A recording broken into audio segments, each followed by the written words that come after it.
اللهم صل على سيدنا محمد وعلى إمام مهدي سيد محبوب خدا رحمة للعالمين وآله وسلم। আলহামদুলিল্লাহ, সর্বপ্রথমে আল্লাহর মহান বন্ধু, মহান সংস্কারক মোহাম্মদ ইসলামের পুনর্জীবন দানকারী, যুগের ইমাম, আম্বিয়া কেরামের ধর্মের দায়িত্ব বেলায়েত লাভকারী, আল্লাহর দেওয়া পুরস্কার, আকাশের পূর্ণিমার চাঁদের জীবন্ত প্রতিচ্ছবি, আখেরি জামানার শ্রেষ্ঠ মহামানব মোহাম্মদ ইসলামের একমাত্র মুর্শেদ, সুফি সম্রাট হযরত সৈয়দ মাহবুব খোদা দেওয়ানবাগী হুজুর কাবলা জানের পরসময় কত মোবারকে লক্ষ করে দুরূদ ও সালাম পেশ করে, লক্ষ করে কদম বসে রেখে আওলাদ রাসূল কুতুবুল আকতাব দুরুল মাহমুদ খাতুনে জান্নাত হযরত দয়াল মা রহমাতুল্লাহি আলাইহার পরসময় কত মোবারকে জানায় লক্ষ করে দুরূদ ও সালাম, লক্ষ করে কদম বসে মুর্শিদ কাবলা জানের সম্মানিত সাহেবজাদাগণ, সাহেবজাদেদয় সকলের পরসময় কত মোবারকে লক্ষ করে কত বসে রেখে আমিও তো খুতবা দেওয়ার চেষ্টা করছি। আমার তাওফীক ইল্লা বিল্লাহ। সম্মানিত মুসল্লি কারাম, আমরা বাবে জান্নাত দেওয়ান বাক্সের একত্রিত হয়ে দুরাকাত সালাতুল শুকর আদায় করতে পেরেছি, মোহাম্মদ ইসলামের মিলাদ শরীফ আদায় পাঠ করতে পেরেছি। আল্লাহ দয়া করে সুযোগ করে দিয়েছেন, শুকর গুজার করে সকলে বলি আলহামদুলিল্লাহ। আলহামদুলিল্লাহ। আমাদের মহান মুর্শিদ সুফি সম্রাট হযরত শাহ দেওয়ানবাগী দয়াল বাবাজানকে পূর্ণিমার চাঁদে দেখে যখন সংবর্ধনা অনুষ্ঠানে ফুল নিয়ে হাজার হাজার মানুষ, লক্ষ লক্ষ মানুষ প্রায় 5 মাস সময় লাগায়া এই সংবর্ধনার অনুষ্ঠান হয়েছে। সুবহানাল্লাহ বলেন। কয় মাস? 5 মাস। 52টা রাষ্ট্রের মানুষ।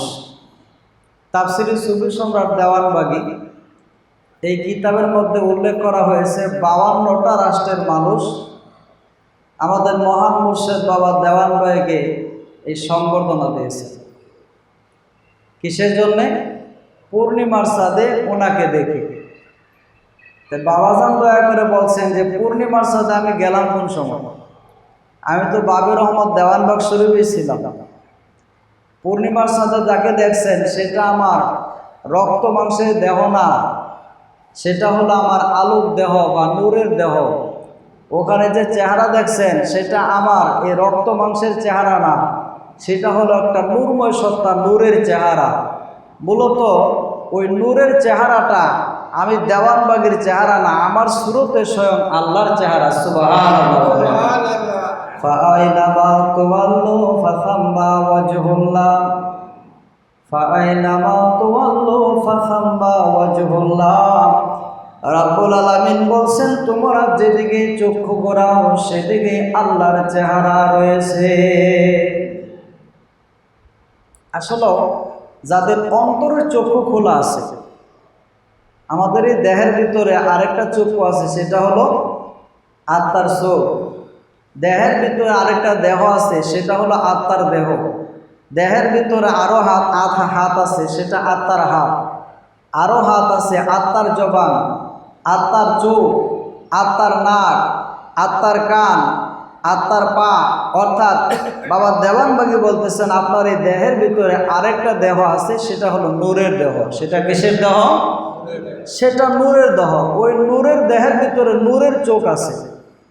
নূরের চক্ষু যদি কোনো সাধক, কোনো মানুষ সাধনা করে নূরের চোখ জাগ্রত করতে পারে, ডান দিকে তাকাইলেও সে আল্লাহকে দেখতে পায়, বাম দিকে তাকাইলেও আল্লাহকে দেখতে পায়, সামনে তাকাইলেও আল্লাহকে দেখে, পেছনে তাকাইলেও আল্লাহকে দেখে, পূর্ণিমার চাঁদে তাকাইলেও আল্লাহকে দেখবে, আকাশের সূর্যের দিকে, তারার দিকে তাকাইলেও আল্লাহকে দেখতে পারবে। সুবহানাল্লাহ বলেন।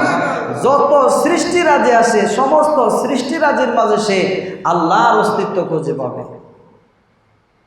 আমাদের তো অন্তরের চোখ আমরা খুলতে পারি না।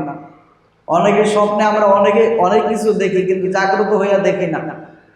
বাবা দেওয়ানবাগী হুজুর কেবলা যান বারংবার আমাদেরকে বলছেন বেশি বেশি মুরাকাবা করেন, দিনের অধিকাংশ সময় মুরাকাবা করেন, রাতের অধিকাংশ সময় মুরাকাবা করেন। বাবা যান দয়া করে এটা বলতেন, মুরাকাবা করলে কি হবে? আত্মা শুদ্ধ হবে, অন্তরের চোখ জাগ্রত হবে। আত্মার চোখ জাগ্রত হলে আল্লাহ যে সব দিকে আছে, যেদিকে চক্ষু ঘোরাও মানে যেদিকেই তাকাও সেদিকে আল্লাহর চেহারা বিদ্যমান। কোরআনুল কারিমে বলতেছে। তাহলে এখন আমরা এদিকে তাকাই ওদিকে তাকাই, কোনো দিকে তো আল্লাহর চেহারা দেখি না। তাহলে মানুষ বলবে এটা মিথ্যা কথা। আল্লাহ তো মিথ্যা বলে না। আল্লাহ কি মিথ্যা বলে? আল্লাহ নিজেও মিথ্যা বলে না, দয়াল রাসূল সাল্লাল্লাহু আলাইহি ওয়াসাল্লামও মিথ্যা বলেন নাই। আল্লাহ মিথ্যাবাদীকে পছন্দ করে না, দয়াল রাসূলও পছন্দ করতেন না। তাহলে আল্লাহর কোরআন মহাসত্য। মূলত আমাদের আত্মার চোখ জাগ্রত নাই। কোন চোখ জাগ্রত নাই? আত্মার চোখ জাগ্রত নাই। হযরত মুসা আলাইহিস সালাম জাহিরি চোখ দিয়ে আল্লাহকে দেখছে। কোন চোখ দিয়া? এই জাহিরি চোখ দিয়ে, এই চর্ম চোখ দিয়ে তিনি তুর পাহাড়ে আল্লাহকে দেখছেন। অনেকেই বলে যে না, তুর পাহাড় আল্লাহকে দেখতে পারে না, সে অজ্ঞান হয়ে গেছে। অজ্ঞান হলো কেন? এমনি কোনো কারণ ছাড়া কি অজ্ঞান হয়ে গেছে? বাবা দেওয়ানবাগী বলেন না, তিনি এমনি এমনি কারণ ছাড়া কোনো কিছু না দেখে অজ্ঞান হয় নাই, আল্লাহর চেহারা মোবারক দেখার পরেই অজ্ঞান হয়েছে। সুবহানাল্লাহ বলেন। সুবহানাল্লাহ। দেখছে, কিছু একটা দেখছে, না দেখে অজ্ঞান হয় নাই।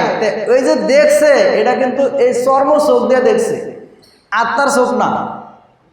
কোন চোখ না? ইব্রাহিম খলিলুল্লাহ আলাইহিস সালাম নমরুদের অগ্নিকুণ্ডে রাব্বুল আলামিনের দিদার পাইছে। সুবহানাল্লাহ বলেন। এই চর্ম চোখ দিয়েই দেখছে, মইরা গিয়া না।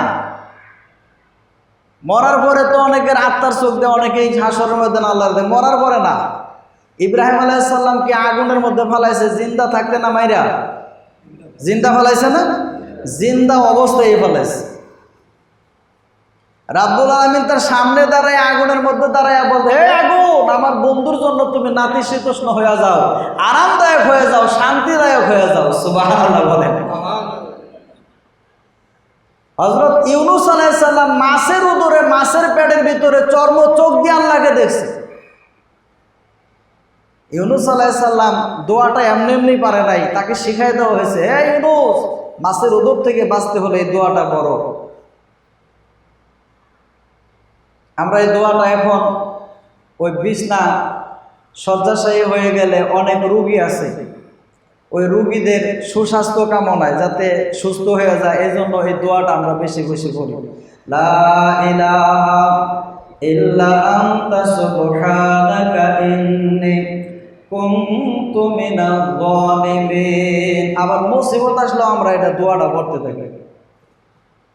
তবে এই দোয়া মন থেকে বিশ্বাস করে পাঠ করলে অবশ্যই উপকৃত হওয়া যায়। তাহলে হযরত ইউনূস আলাইহিস সালাম এই দোয়াটা তাকে শিখাই দিলেন, এটা বড়। ইউনূস আলাইহিস সালাম পড়তে লাগলো, মাছের উদর আর হজম হইল না, মাছ হজম করতে পারে না।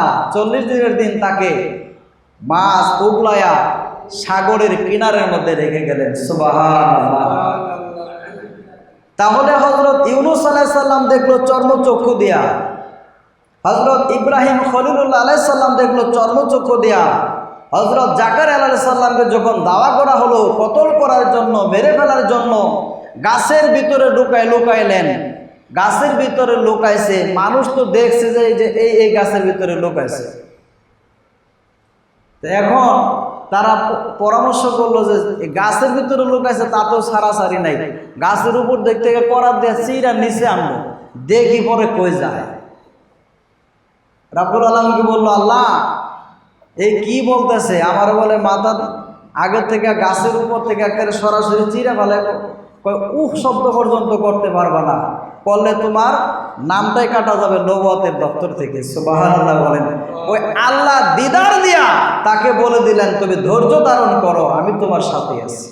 সুবহানাল্লাহ বলুন। তাহলে নবী রাসূলদের আত্মা পরিশুদ্ধ আত্মা, ওই পরিশুদ্ধর আত্মার নূর যদি সমস্ত অঙ্গ প্রত্যঙ্গে বিচরণ করে, অর্থাৎ আত্মার নূর যদি সমস্ত অঙ্গ প্রত্যঙ্গকে আলোকিত করে ফেলে, জাহিরি চক্ষু দেওয়া আল্লাহকে পূর্ণিমার সাথে দেখা যায়। সুবহানাল্লাহ বলেন। বাবা দেওয়ানবাগীর কাছে কি আশিকের রাসূলটা কি পরিশুদ্ধ হয় নাই? হয়েছে কি হয় নাই? আত্মা যাদের পরিশুদ্ধ, আত্মার নূরের আলোতে যাদের দেহটা আলোকিত হয়ে গেছে, অর্থাৎ সমস্ত অঙ্গ প্রত্যঙ্গ আলোকিত হয়ে গেছে, তারা জাহিরি চক্ষু দিয়া পূর্ণিমার সাথে বাবা দেওয়ানবাগীর সুরতে রাব্বুল আলামিনকে দেখতে পারে। সম্মানিত মুসল্লি কেরাম, নবী রাসূল ওলি আল্লাহগণ তারা জাহিরি চক্ষু দাও দেখার ক্ষমতা রাখে এবং আত্মার চক্ষু দিয়েও দেখার ক্ষমতা রাখে। হযরত মুহাম্মদ সাল্লাল্লাহু আলাইহি সাল্লাম তিনি জাহিরি চক্ষু দিয়া, চর্ম চক্ষু দিয়ে আমার আল্লাহকে মেরাজের রজনীতে দেখেছেন। সুবহানাল্লাহ বলেন। কোনো সন্দেহ আছে? সম্মানিত মুসল্লি কেরাম, তাহলে রাসূল পাক সাল্লাল্লাহু আলাইহি সাল্লাম নিজেও রাব্বুল আলামিনকে দেখেছেন, চক্ষু দিয়ে দেখেছেন। এখন আমরা আখিরি জামানায় এসে বাবা দেওয়ানবাগীর সুরতে পূর্ণিমার সাথে দেখলাম কোরআন হাদিস কি বলে। কোরআনুল কারীমের মাঝে রাব্বুল আলামিন বলেন, ওয়া কুলিল হামদুলিল্লাহি সায়ুরিকুম আয়াতিহি ফাতা'রিফুনাহা ওয়া মা রাব্বুকা বিগাফিলিন আম্মা তা'মালুন। রাব্বুল আলামিন বলেন, হাবিব হে মুহাম্মদ সাল্লাল্লাহু আলাইহি সাল্লাম, আপনি জগতের মানুষকে বলে দেন সকল প্রশংসা একমাত্র আল্লাহ। সকল প্রশংসা, ওয়া কুলিল হামদুলিল্লাহ, সকল প্রশংসা একমাত্র রাব্বুল আলামিনের। সায়ুরিকুম, অতি শীঘ্রই, আয়াতিহি ফাতা'রিফুনাহা, অতি শীঘ্রই তার নিদর্শন দেখাবেন, দেখার পরে তোমরা চিনতে পারবে। রাব্বুল আলামিন বলছে রাসূল সাল্লাল্লাহু আলাইহি সাল্লামের জামানায় অতি শীঘ্রই নিদর্শন দেখাবেন। এই নিদর্শন কোন নিদর্শন? এই নিদর্শন হলো আল্লাহর চেহারা মুবারক। জোরে বলেন সুবহানাল্লাহ। এই নিদর্শন হলো আল্লাহর চেহারা মুবারক। আবার আল্লাহ বলতেছেন দেখার পরে চিনতে পারবে, দেখার পরে চিনতে পারবে। এখন এটা এমন নিদর্শন যে নিদর্শন দেখার পরে আমরা চিনছি কি? দেওয়ানবাগী হুজুরের চেহারা। সবাই খালি বলতেছে, বাবাজান যখন জিজ্ঞেস করলো চাঁদে আপনারা কি দেখছেন, বলতেছে বাবা আপনারা দেখছেন। আবার জিজ্ঞেস করে, মানে দেওয়ানবাগী একটু আনন্দের মধ্যে পড়ে গেছে আর কি। কি দেখছেন? বাবা আপনারা দেখছি। এই কি দেখছেন? বাবা আপনারা দেখছি। আমারা দেখছেন, আমি চাঁদে গেলাম খুব সময়। ওইটা আমার আলোক দেহ। ওইটা কি দেহ? আলোক দেহ। সম্মানিত মুসল্লি কেরাম, আল্লাহ বলতেছেন সকল প্রশংসা রাব্বুল আলামিনের। তিনি শীঘ্রই, অতি শীঘ্রই তার চেহারা মুবারক, নিদর্শন বা চেহারা মুবারক দেখাবেন, দেখার পরে তোমরা চিনতে পারবে। আল্লাহর বন্ধু শাহ দেওয়ানবাগী হুজুর কেবলাজান বলেন, এই চেহারা মুবারক হলো, এই নিদর্শন হলো আল্লাহর চেহারা মুবারক। হযরত মুজাহিদ রাদিয়াল্লাহু তাআলা আনহু এই আয়াতের তাফসীর করতে গিয়ে তিনি বলছেন যে রাব্বুল আলামিন যেন বলছেন যে সায়ুরিকুম আয়াতিহি ফাতা'রিফুনাহা, এই যে শীঘ্রই আল্লাহর চেহারা মুবারক দেখাবেন। কোথায় দেখাবেন? হযরত মুজাহিদ রাদিয়াল্লাহু তাআলা আনহু বলেন, এই চেহারা মুবারক দেখাবেন আকাশের পূর্ণিমার চাঁদে, সূর্যের মাঝে এবং মুমিন বান্দাদের নাফসির মাকামে। যখন চাঁদের দেশে মানুষ চলে যায় তখন তো আর চাঁদ দেখা যায় না, দেখা যায়? চাঁদের দেশে চলে গেলে তখন মানুষ দেখবে কেমন আল্লাহকে। চাঁদের মানুষ যে চাঁদের দেশে যাইয়াও ওই মানুষটা আল্লাহকে দেখতে পারবে তার নাফসির মাকামে। জোরে বলি সুবহানাল্লাহ। রাসূল পাক সাল্লাল্লাহু আলাইহি সাল্লাম নিজেও বলছেন, কুলুবুল মুমিনিনা আরশুল্লাহ, মুমিন ব্যক্তির দিন হলো আল্লাহর আরশ। আমি যদি মুমিন হয়ে যাই আমার দিলটা হবে আল্লাহর আরশ। আরশে থাকে আল্লাহ। আরশে থাকে কে? আল্লাহ। ওই আরশের মধ্যে আল্লাহ থাকেন। এজন্যই চাঁদের দেশে গেলেও আল্লাহকে দেখা যাবে নিজের নাফসির মাকামে। আবার রাব্বুল আলামিন বলছেন, ওয়াফি আনফুসিকুম আফালা তুবসিরুন, আমি তোমার নাফসির মাকামে বিরাজ করি, তুমি কি আমাকে দেখো না? তাহলে আল্লাহ আমার আপনার ভিতরে, সবার ভিতরে আছে। যদি বলেন আছে কি নাই? সম্মানিত মুসল্লিয়ে কেরাম, হযরত আবু হুরায়রা রাদিয়াল্লাহু তাআলা আনহু বলেন, বুখারী শরীফে আসছে হাদিসটা। হযরত আবু হুরায়রা রাদিয়াল্লাহু তাআলা আনহু এসে বলেন, রাসূল পাক সাল্লাল্লাহু আলাইহি সাল্লাম ইরশাদ করেছেন, একদিন রাসূল পাক সাল্লাল্লাহু আলাইহি সাল্লাম বলতেছেন, হে আমার সাহাবীরা, যখন আকাশে মেঘ থাকে না, মেঘ মুক্ত আকাশে চাঁদ দেখতে কি তোমাদের কোনো অসুবিধা হয়? সাহাবায়ে কেরাম বললেন, না না, কোনো প্রকারের অসুবিধা হয় না। বলল, মেঘ মুক্ত আকাশে যখন সূর্য উদয় হয়, সূর্য দেখা কি তোমাদের জন্য কোনো অসুবিধা হয়? সাহাবায়ে কেরামগণ বলল, না ইয়া রাসূলুল্লাহ, সূর্য দেখা কোনো অসুবিধা হয় না। তাহলে হযরত মুজাহিদ রাদিয়াল্লাহু তাআলা আনহু বলল, আকাশের চাঁদে এবং সূর্যের মধ্যে ওই চেহারা মোবারক দেখা যাবে আর নাফসির মাকামে দেখা যাবে। এই হাদিসের সাথে ওই তাফসীরের সাথে মিল করে দয়াল রাসূল সাল্লাল্লাহু আলাইহি সাল্লামের হাদিস সুন্দর করে দয়াল রাসূল বলে দিলেন, মেঘ মুক্ত আকাশে যেমন চাঁদ সূর্য দেখতে, পূর্ণিমার চাঁদ দেখতে যেমন অসুবিধা হয় না, সূর্য দেখতে যেমন অসুবিধা হয় না, হে আমার সাহাবীরা, তোমরা এমনই ভাবে তোমাদের প্রভুর চেহারা দেখবে, কোনো অসুবিধা হবে না। জোরে বলেন সুবহানাল্লাহ। এখন এই যে পূর্ণিমার সাথে তাকায়া দেখতেছি, আমাদের তো কোনো অসুবিধা হচ্ছে না, হচ্ছে নাকি?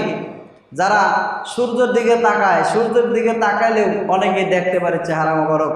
হযরত আব্দুল কাদের জিলানী রাহমাতুল্লাহ আলাইহির জামানায় এমন এক ঘটনা ঘটছে, রোজার মাসে তিনি 40 ভক্তের বাড়িতে, কেউ বলছে 70 ভক্ত আর কেউ বলছে 40 জন ভক্তের বাড়িতে দাওয়াত খাইছে।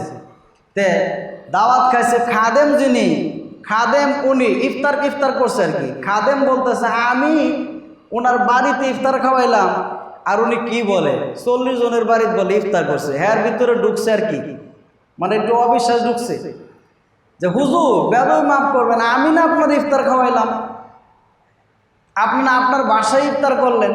তো হেরা দেখে আয়সা বলতেছে, হ্যাঁ বলতেছে আমার বাড়ি গেছে, হ্যাঁ কয় আমার বাড়ি গেছে, হ্যাঁ আমার বাড়ি গেছে। তো আমি হুজুর বুঝলাম না। আচ্ছা ঠিক আছে, বিকালে একটু সফরে বাহির হবো এলাকায়, তুমি আমার সাথে থাইকো। হযরত আব্দুল কাদের জিলানী রাহমাতুল্লাহ হাঁটতে হাঁটতে একটা বট গাছের নিচে গিয়ে বসলো। বসার পরে বললে, চোখ বন্ধ করো, তুমি বসো, বসে চোখ বন্ধ করো। চোখ বন্ধ করছে খাদেম। কিছুক্ষণ পরে বলতেছে, চোখ খুলো। চোখ খুলছে। বলল, গাছের দিকে তাকাও, গাছের পাতার দিকে তাকাও। খাদেম গাছের পাতার দিকে তাকাইলো। তাজকিরাতুল আউলিয়া কিতাবের মধ্যে আসছে, তাকানোর সাথে সাথে দেখলো হাজার হাজার পাতার মধ্যে হাজার হাজার আব্দুল কাদের জিলানী বসা। সুবহানাল্লাহ। এটা অলৌকিক কারামত ওলি আল্লাহদের। বাবা দেওয়ানবাগীরটা অলৌকিক কারামত বিশ্বাস করতে পারেন, আর আল্লাহ তার চেহারা মোবারক পূর্ণিমার সাথে নিয়ে বসাইছে, এইটাও বিশ্বাস রাখতে পারেন। তাহলে বাবা দেওয়ানবাগী পূর্ণিমার চাঁদে এক আব্দুল কাদের জিলানী রহমাতুল্লাহ যদি 40 ভক্তের বাড়িতে দাওয়াত খাইতে পারেন, বাবা দেওয়ানবাগী লক্ষ কোটি মুরিদের অন্তরে থাকতে পারে কি পারে না? তিনি সব মুরিদের কলবে আছে। যারা ভালোবাসছে তাদের হৃদয়ের ভিতরেই বাবা দেওয়ানবাগী আছে। আছে কি নাই? সম্মানিত মুসল্লি কারাম, তাহলে আসুন আমরা কোরআন এবং হাদিস মানার বোঝার চেষ্টা করি। আল্লাহ রাব্বুল আলামিনকে দেখতে হলে অবশ্যই মানব সুরতেই দেখতে হবে। আপনি আদম সুরত ছাড়া আল্লাহকে দেখতে পাবেন না। যত নবী রাসূল, যত ওলি আল্লাহ সাধনা করে রাব্বুল আলামিনের দিদার পাইছেন, তারা মানব আকৃতি দিয়ে দেখছেন। কিসের আকৃতি? মানব আকৃতি। রাসূল পাক সাল্লাল্লাহু আলাইহি সাল্লামকে সাহাবীরা জিজ্ঞেস করছে, ইয়া রাসূলুল্লাহ, আপনি কি মেরাজে গিয়ে আল্লাহকে দেখছেন? আমাদের মতো কিছু অবিশ্বাসী তো আছে কি নাই? বাবা দেওয়ানবাগী এমন একটা কর্ম করেছে, যে কর্মের কারণে আমার আল্লাহ রাসূল খুশি হয়ে গেছে। রাব্বুল আলামিন তাকে পুরস্কৃত করে তার চেহারা মোবারক পূর্ণিমার সাথে দেখায়া দিয়েছে। জোরে বলি সুবহানাল্লাহ। কর্মটা কি? আল্লাহর আকার তিনি কোরআন হাদিস দিয়ে প্রমাণ করছেন। আল্লাহর অস্তিত্ব আছে, সারা বাংলার মানুষ, সারা বিশ্বের মানুষ জানতো আল্লাহ নিরাকার, আল্লাহর অস্তিত্ব নাই, আল্লাহকে দেখা যায় না। বাবা দেওয়ানবাগী নিজের জীবন বাজি রেখে তিনি রাব্বুল আলামিনের আকার প্রমাণ করেছেন। আল্লাহকে দেখা যায় প্রমাণ করেছেন।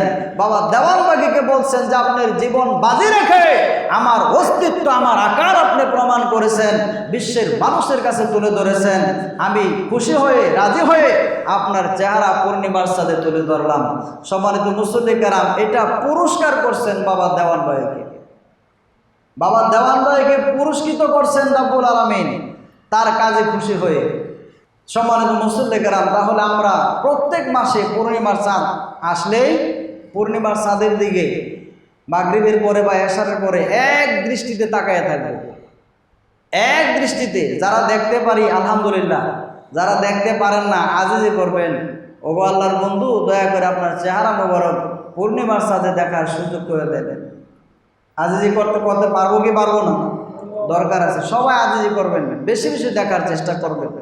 আল্লাহ যেন দয়া করে আমাদেরকে আল্লাহর বন্ধুর সোহবত গ্রহণ করে অশেষ ফায়েজ বরকত রহমত লাভ করার তৌফিক দান করেন, আমিন। বারাকাল্লাহু লানা ওয়া লাকুম ফিল কুরআনিল আযীম। জাওয়াদুন কারিমুন মালিকুন বারুর রহমুর রহিম।